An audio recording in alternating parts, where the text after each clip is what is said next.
We're now with the Health Department, and Councilman Stein is with us. Dr. Paul, if you could introduce yourself and your colleagues. There's a couple faces I vaguely recognize, and tell us whatever you want to about your budget, and we'll have some questions. Okay, great. Thank you, Mayor Dean. Good afternoon. Good afternoon, Mr. Deputy Mayor and Mr. Finance Director Riebling. With me today are Board Chairman, Mr. Bill Hance, also Ashley Doherty, Deputy Director, and Stan Romine, Director of Finance and Administration. Diane Harden is here. She's our Finance Manager, and they're also the Bureau Directors from the various bureaus of the Health Department here. I won't introduce each one of them, but they're here to answer any questions that you might have. Mayor Dean, I wanted to start by just expressing appreciation for your support for health, for well-being in Nashville. You've been really committed. You've been a leader and visionary in moving Nashville towards becoming a healthier place for everyone here, and that includes all those things with the Walk 100, the 5K, the field day. May 3rd. May 3rd is the press announcement today, May 3rd, Saturday from 9 to 10. And the other big news is that on May 3rd, we relaunch the Walk 100. And if you get there at 8:30 and walk the first mile of the 100-mile campaign, you get to enter onto the field through the tunnel with the Titans. Well, some Titans, not all the Titans, but as if you were going on as the team goes onto the field. So Rich is Chris already Johnson probably won't be there. probably not, Yeah. but there'll be others there. Well, that's really cool. And I just wanted, as a health director, I feel like I'm lucky to work with a mayor who gets it, who really is focused on improving health for Nashville. And I think it's starting to pay off. I wanted to share one little bit of good news. You're probably already aware of it. But we've been talking about childhood obesity for a long time. We've been working on it and people across Nashville have been working on it for a long time and across the country. But we measure, the schools measure the height and weight of school children on a regular basis every year through coordinated school health. And in 2007, 2008, when you started your administration, 39.8%, almost 40% of our kids were overweight or obese. And the trend was going up. And last year, the measurement not only had leveled off, but it had started to decline. So we have 36.1%. Now, that's still high. We have a long way to go. But it seems to be going in the right direction, or leveling off, and I think that really is a testament to community commitment, but also your commitment. So I appreciate that. Also want to briefly mention the new public health headquarters. We're very excited about that, and I think that will be really a symbol of Nashville and your commitment to health. What's the move-in date on that now? We'll be moving in July. We'll probably be talking about a ribbon cutting sometime in early August. Signs up. Yes, the signs are up. You can tell it's the Health Department building now. And why don't you, I don't mean to break your flow here, but okay. Why don't you tell the viewing audience something about the environmental and particularly the health features of the building that I think are pretty cool. Yeah, no, and I'm excited about it as well. Just the support for designing a building that's really aims to be a healthy building and aims to be a welcoming building. And so just a couple of features. When you walk in the door, you don't have to search for the staircase. It's right there. It's the most obvious way to go up and down. It's just kind of symbolic of trying to help people get physical activity, move physical activity into our day-to-day life. There'll be a walking trail around the campus of the building, and that'll be for the community to use. They'll have one of those water stations and a place to sit down. So there's a lot of healthy features that we're putting into the building that will make it basically symbolize health, but also a more welcoming place for all the customers that we serve. I think it'll be a big step from how people feel when they come visit us now to how they feel when they come visit us at the new facility. Well, Rich can say it. I should also say that it will have great access to transit. It will have, especially if we go forward with the BRT light on Charlotte, which is proposed, it'll be very easy for folks all over the city to get there on transit. You're a block from the across to the University Connector. And you're blocked from the University Connector. Yes, it'll be close to the connector. There's bicycle facilities facilities. We're working on getting a B-cycle station nearby, and the Arts Commission has commissioned some very healthy-looking artistic bike racks that sort of symbolize movement. Great elevators from the old building. No one would ever use the elevators, and everybody would have to use Well, I'm the told steps. that they did not try to get the highest speed elevators. But again, we want to be welcoming for everyone, and if they're disabled, if they need the elevators, that's there for them. But I think it's going to be a great step forward for us. I also want to take a moment and thank the staff of the health department while I'm on television. We have a big department. We do a lot of things. We've done belt tightening in recent years, but we really have a dedicated staff that serves every day all over Nashville to protect and improve health and well-being for everyone who's here. And we'll continue to do that no matter what decisions you make. And we feel that our work is really important. We do provide a lot of different services, and in terms of accomplishments, you can see a list of them before you. I'm not going to really highlight any of them individually in the interest of time, but if there are any that you have questions about, I'm happy to talk about them. Certainly from STDs to giving immunizations to children and adults, environmental health issues from radon to mosquito control, restaurant inspections, animal control. We have a broad variety of things that we do, and a lot of things that we accomplish every day and every year. With the time available, if it's okay, I would like to focus on presenting the budget improvements that we've submitted. We are suggesting 6 budget improvements, and these we've thought about a lot, and we've tried to be very careful about it. We talked with the board. These really represent the request of the board for our budget for the coming fiscal year. And if I had to summarize, it's 6 different things, and it's a department that does dozens of different things. If I had to summarize, there's 3 things we need to do. One is really maintain our capability, our capacity in core functions, and especially in our public safety function. Second is really modernizing how we do things, modernizing how we do business, and by doing that, I think we'll reduce risks and really become stronger as a department. And third, there's 2 selected projects that are more innovations, that are really trying to move the bar, move things ahead for 2 health issues that are really important to Nashville. So I'm going to address the 6 requests in order. Feel free to interrupt at any time if you have any questions. First request is for a half-time public health physician. Right now in the department we have 3 physicians. We have the civil service medical examiner.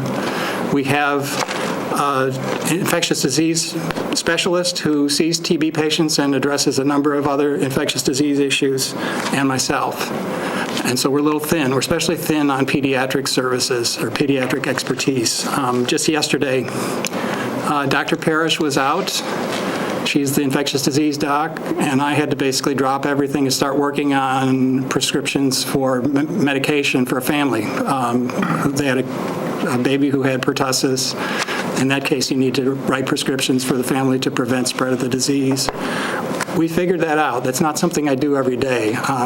It's non-routine for me. So we figured that one out, but it also pointed out to me that we don't have a bench, and if an emergency, an outbreak comes, we kind of need that bench. So this position would really oversee all the many services we provide to children, from school health, we are the school health nurses, to home visiting, immunizations, all those things, and really add a dimension. This was a specific request of the board to be added to our budget request. Second, $12,800 to cover the cost of application for accreditation. Now, accreditation is familiar, maybe not so much in public health, but it's familiar in the world of healthcare, where the Joint Commission is really important on ensuring quality in hospitals and healthcare organizations. The police have gone through accreditation. It's newer to public health, but it's similar. It's where where the health department is compared to a national standard of what a local health department should be. And we think this is really important for us to do. As we've started already on the path towards accreditation, we have really noticed a difference. We're modernizing a number of our processes. We're improving accountability. We're improving transparency, teamwork, and really kind of an overall culture of quality improvement. So if we achieve accreditation, and we will, the health department will really sort of be seen as meeting a gold standard for public health services, and that really helps us when it comes to going after grant funds and being seen in terms of a competition for resources. So it's not that much money, but we think it's a really important process for the department. Third, we're asking for funds to hire a grant and contract coordinator. Now, grants are really, really important to the health department, and I think they're really, our grants are really important to the people of Nashville. We currently have about 40 grants in the health department. That totals about $25 billion annually. Grants now support more of our work than local funds do, and that trend has been continuing. We have grants from the state. We have grants from different federal agencies. We have grants from nonprofits. Some of these grants involve subcontracts and partnerships with community organizations in Nashville. Each element of those can have different requirements and different procedures that we need to be on top of. And we really need to have a very high level of comfort and confidence in managing grants in the department. Now, we've done really well. Up until within the last year, we had a couple of missteps with grants. Made us really look at this and really look at our processes for grants from the beginning to the end. And so we've been actively working to revise and establish written grant procedures and really establish grant procedures that we use from writing to implementation, monitoring, and closeout of grants. And this is really important for us, but I think for us to really succeed is to have a person dedicated to monitoring this and making sure we're on top of it. That will give us, I think, the comfort and the competence that we need to continue to grow and thrive in terms of the grant business.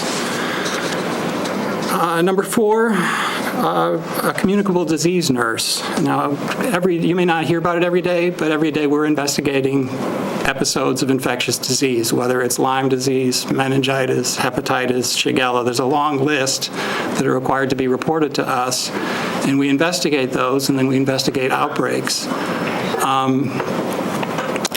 Last year, within the last year and a half, it's something like 1,200 episodes of infectious disease that we've investigated, and within the last month, we've investigated 3 different outbreaks of norovirus in long-term care facilities. It's really an important part of what we do in a public safety function for the health department. And so the nurse who does this is a very important person. There are conduit for information to hospitals where people are sick. There are conduit to information with the state health department, with laboratories, and they're really a source of information and advice to people who are experiencing epidemics and outbreak diseases. And it's a full-time job. Now, here in the health department, most of that work is now done by Nancy Horner. Nancy's here. She does really a vast amount of frontline, hands-on work, and she's also our bureau director for the Bureau of Communicable Disease and Emergency Preparedness. Nancy's told us she's retiring this summer. We are not going to be able to replace Nancy with one person. We're going to need to establish this dedicated notifiable disease nurse. 2 more. These are more on the innovation side. One is we're proposing to add a school nurse for a specific project targeting asthma. Now, we are the school nurses for Nashville. Our nurses typically cover 3 schools and are not able to really focus in on some of the issues that really keep kids from succeeding in school. They're really just trying to keep up with all the procedures that need to be given to the kids who are sick in school. What we'd like to do is really pilot an asthma intervention in one selected school, and we'll select that elementary school in conjunction with the school system. And that nurse will do the usual school nursing activities, but will also focus in on asthma, identifying every child with asthma, interacting with their parents, potentially with their providers to make sure their treatment plan is correct. We will measure absences and measure what's going on with asthma. We may be able to link to experts in the community, pulmonologists that are able to help with this. Environmental health resources to make sure that there are not triggers in the school that might be causing asthma. There's a range of interventions that we're proposing that people have done in other places that really are the best practice for reducing asthma as a source of absence and a source of illness for kids. So basically, I guess that's that. We will work with the schools in terms of framing up which school, but we think we can have an impact. Finally, we're requesting a half-time epidemiologist or research analyst for the SOAR project. We were really excited to be involved in two of the Ideas to Reality projects sponsored by your Office of Innovation, Mr. Mayor. And this one we're excited about, SOAR. SOAR is an acronym that stands for another acronym. It's SISSDI, Outreach, Access, and Recovery. In a nutshell, what it is it's focusing on a very troubled and a very hard to reach, but also a very expensive population in Nashville. And these are homeless folks who are struggling with mental illness, maybe struggling with addiction, and they're in and out of jail, and they're in and out of shelters, and they're never one place long enough to really intervene and try and get them the services they need to stabilize their lives.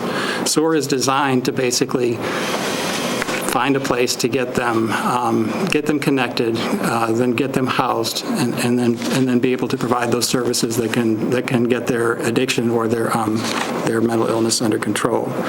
So we've been working, as you know, with the Sheriff's Office and with the Homelessness Commission on this project. We don't have hands-on field part of this plan, but in terms of doing something like this, we want to make sure that we can tell you at the end of the day what impact we had.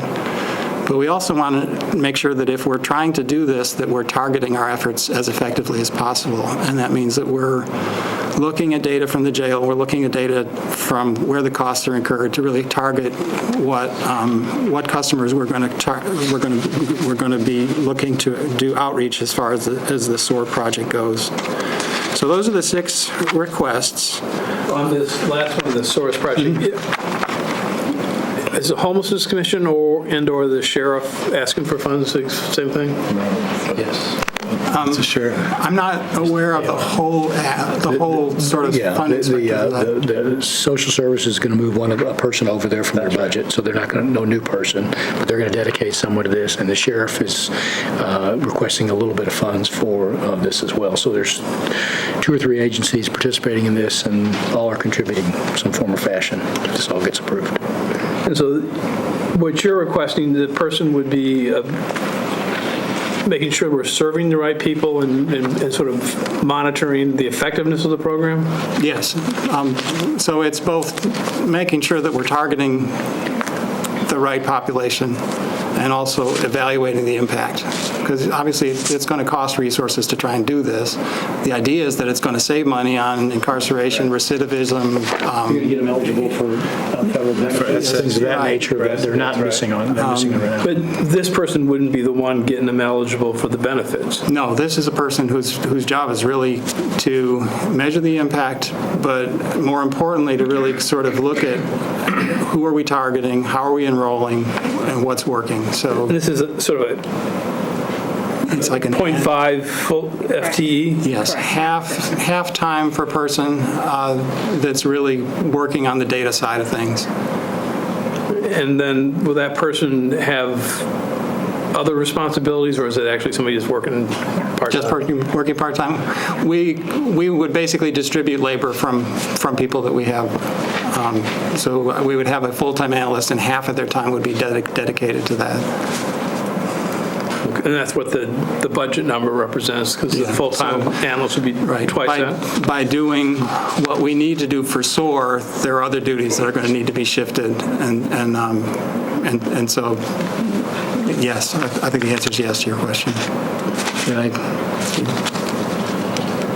And in terms of where the cooperation between homelessness, sheriff, and health, you're at a point of understanding where everybody thinks this is the most efficient and effective way to do it? Yeah, no, I mean, it was the Innovation Office and the Ideas to Reality program with Christine Lalonde. They met for many weeks, really sort of trying to come up with a model that was going to work best for us in Nashville. And so, yes, I think it's clear, they looked at different ways of doing it, and they decided, and I don't have the whole model in front of me, but they decided really that, we're going to be doing this outreach in the jail. It needs to be the sheriff's office. So that's all pretty clear, and the game plan's really clear. Okay. So this portion of the sort of the research, that was part of what the recommendation was as well. I mean, Yeah. that was included in the group that was meeting on this from the various agencies did recommend that this part of it be funded as well, that it'd be critical for to Big on measuring things. Yeah, to measure the future success. Right, that's correct. it was a team, part of the team recommendation, you're right. So those are the 6 asks: the half-time physician, fee for accreditation, the grant and contract coordinator, communicable disease nurse, a school nurse for the asthma project, and this half-time research analyst to really go after numbers and data on the SOAR project. And those are really what we're asking for. If you have a minute, I'd be pleased to turn to the budget cut list if you want, or we can. Yeah, I've got a minute, sure. Okay. I don't 20. know. We have 20 minutes. We have 20 minutes? I've been that quick? Oh. Don't feel like you have to take them all. Okay. I don't have to take all the minutes. So we know you got lots of difficult decisions to make. We did submit the 3% budget reduction scenario as requested.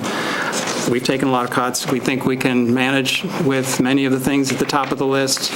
There are 3 positions that are further down on our priority list that I just wanted to share with you. If you're able to spare those positions, that I think that they will be really beneficial to the community.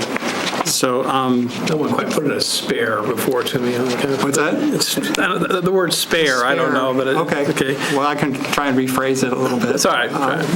It's, Mr. Heine, if you're looking, it's number 6, 7, and 8 of our proposed reductions. You're welcome. Yes, they're number 6, 7, and 8. And I'll just go through them real quickly. The first one is a program specialist 2 position. These are on the list. Partly they're on the list because they're vacant now. We're holding them vacant so that if indeed they need to be taken as budget cuts, then nobody's losing a job. If we're able to keep them, here's how we would use them. This one really is all about communication. So much of what we need to do, so much of what we need to do better is communicating, reaching out to constituencies. And this is not really PR. Nashville has become a very diverse place. We need to be reaching communities with information about what our services are, but also key information about health and well-being and prevention. And so it's really working across cultures in health communication, but also working across the changing, innovating, I guess, and modernizing as people receive information in different ways. We need to keep up. And so that's what this position really would be designed as a communication specialist who's working on populations and on special communications issues. To provide accurate, actionable information on public health. And it's about risks, it's about prevention. Now, the second one is a vacant program specialist 3 position. This position represents our efforts in the realm of teen pregnancy, prevention of teen pregnancy. We've had some very good progress. Teen pregnancy rates in Nashville and around the country have declined in recent years. But I think this is still a concern. It's still something that families care about, obviously, parents, educators, churches. It's been very helpful for us to have a point of contact in the health department who can come out, who can train, who can train trainers, who can really disseminate best practices on prevention of teen pregnancy. We do get calls, and I think that's a helpful thing for us to maintain an effort on. And then the last one, which is number 8, is a MAA3 position that's now vacant, Medical Administrative Assistant 3.